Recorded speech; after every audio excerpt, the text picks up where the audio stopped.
এই ছোট, তুই সিঁদুর করিস না কেন? স্বামীর অমঙ্গল হয় তুই জানিস না? তবে রে, এই কই গেলে? কি হলো ডার্লিং? তুমি কি বড় বউকে আমার পেছনে লাগিয়ে দিয়েছো?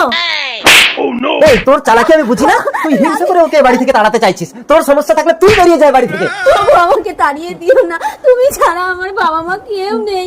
ডার্লিং, আমি 3 বছরের জন্য বিদেশ যাচ্ছি। বলো তোমার জন্য কি আনবো? আমার জন্য একটা ডায়মন্ডের নেকলেস আনবে, আর সব জিনিস সোনার আনবে। ছোট বউ, তোর জন্য কি আনবো? ওগো, আমার কিচ্ছু চাই না, তুমি ভালোই ভালোই ফিরে আসলেই আমার হবে। ঠিক আছে, আসবো। ডার্লিং, আসলাম। না না, আমার স্বামী বাড়ি নেই, তুমি চলে এসো। ও বৌদি, আপনাদের স্বামী একটা মারাত্মক অ্যাক্সিডেন্ট করেছে, একটা পা কেটে বাদ গেছে। তার মানে আমার ডায়মন্ডের নেকলেসটা আর হলো না। হে ভগবান, আমার স্বামী আস্তে পড়ে যাবে, আমাকে ধরো। Cheers! এই চলো, এ স্বামী আর চলবে না। Darling, Hate you. ছোট বউ। ওঠো ওঠো, আমি তো আছি, আমি তোমার চলার পথে সারা হবো। যা চেয়েছি